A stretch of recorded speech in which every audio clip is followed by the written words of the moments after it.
Okay, you can see in 19th century we have many thinkers. You can see các Marx Engels and other leader thinker of utopian social science. You can see around here.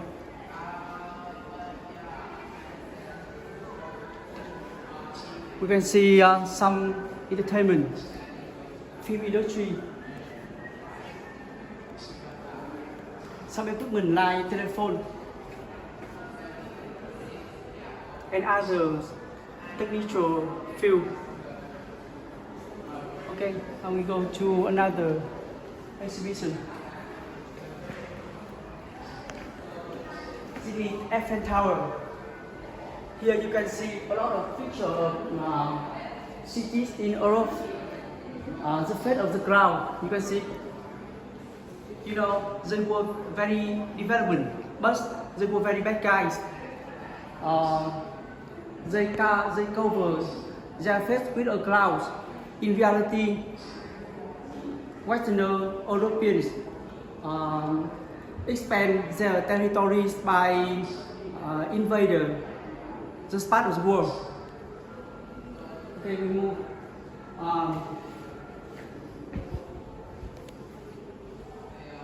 Here you can see exhibition organizing stuff, symbolizing the deadlock of the international movement, and Ho Chi Minh find the way, open the way to find the path to save our country.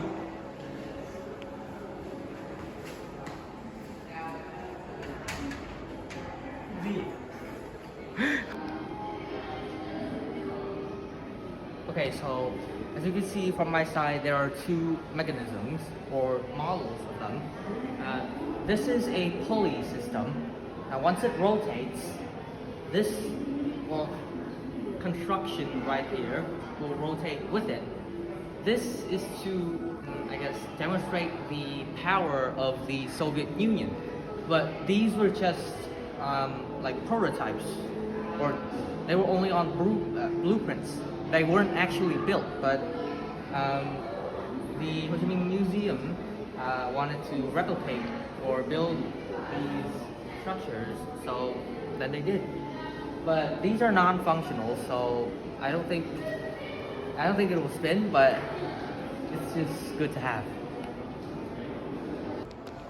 So standing behind me and around this exhibition here are paintings and art pieces from artists around the world who protested against like the invasion of the Westerners, as well as like atrocious things that were done during the world wars. Now these paintings may look pretty vague because they are made so. They are made to look vaguely humanoid, but not entirely, so it represents like the idea of horrible people who's done like heinous things against humanity, like the fascists or the Nazis, or like for example French colonists who oppressed the Vietnamese, something like that. And these art pieces are here to represent that. You can see like this right here. You can see like a humanoid face or a humanoid foot, but when you look up, it has the body or other like body parts that are from animals. So it makes you, in Vietnamese, there are sayings like, well, somebody has a head of a horse, head of a buffalo, and the face of a horse, meaning they can be like vaguely described or even like make out. So they're not even human anymore because of how bad or horrible they are about their like actions. Okay, so where I'm standing right now is a replication of the area where our great leader, President Ho Chi Minh, once stayed to work while around the country there were wars happening. So this is a replication of, or a replica of the Pakmol cave. Ho Chi Minh used to work here when he was still like commanding the army. You can see right here, it's like a fireplace with a pot on top. That's his natural like workplace, made out of stone. And yeah, that's about it.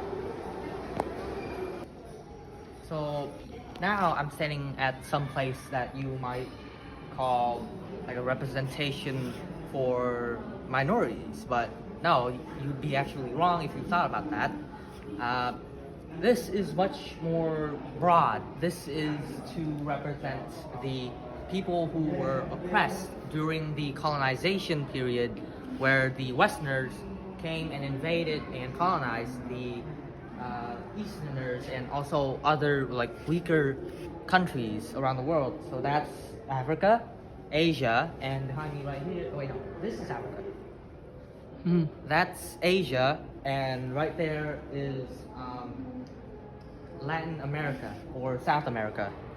And this thing right here is supposedly like a volcano that represents the anger or like the emotions of these oppressed people that will eventually, like a volcano, erupt and then spill out like the people who are colonized, the oppressed, will erupt like a volcano and try to regain their independence and freedom. Right, so around me here are like 5 metal structures, and if you look at it from like far away, you can see that it resembles a lotus flower, which is one of the symbols of our country. And each one of these petals represents one thing. This petal right here represents the leadership fighter, or our great leader Ho Chi Minh.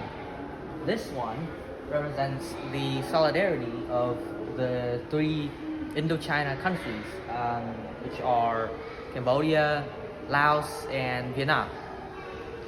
This right here, this petal represents how Vietnam suffered, how Vietnam suffered under the rule of the French, basically condemning the French colonists in Vietnam who did us wrong and did heinous things. And these last 2 over here, they are to represent the solidarity as well as the will of the Vietnamese fighters or soldiers. Behind this lotus, you can see a bike with a ton of very massive bags, around like 5 or 6 of them. Those contain rice.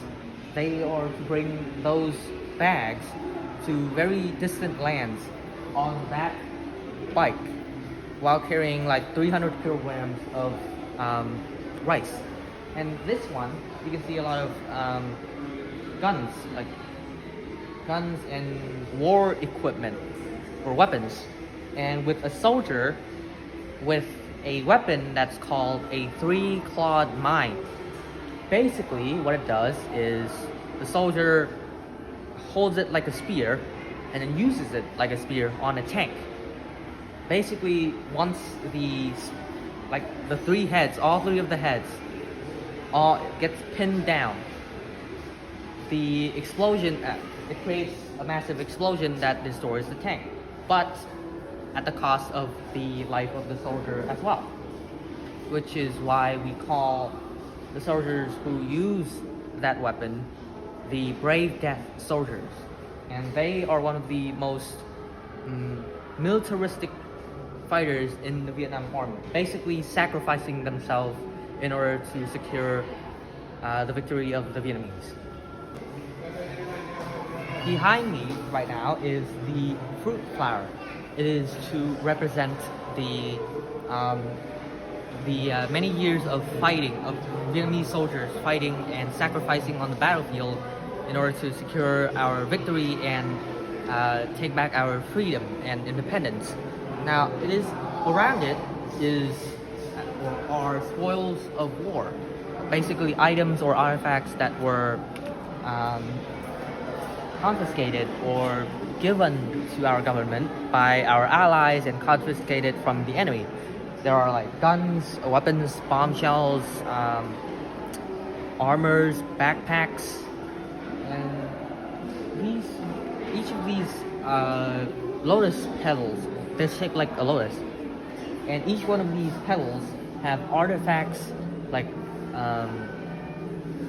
teapots or teacups,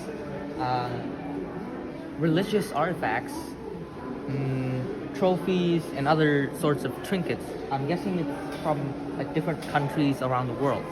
And now this one right here is a pillar that is to represent the unification of the three regions of Vietnam. This is the Quai Van Pavilion. It represents Hanoi, as well as the north of Vietnam. Over here is the Thiên Mu Pagoda. It is situated in the middle of Vietnam, the middle region of Vietnam. So it represents the middle. And over here we have Bến Thành Market, which is the symbol of Ho Chi Minh City in the south of Vietnam. Now all these together means that Vietnam was unified after the defeat of the French. And behind you is another symbol of the unification of Vietnam. See the Dong Son bronze drums, as well as the lines and triangles that come up to hold the drum. It is to signify the unification of the three regions, the north, middle, and south of Vietnam, following our victory after the war.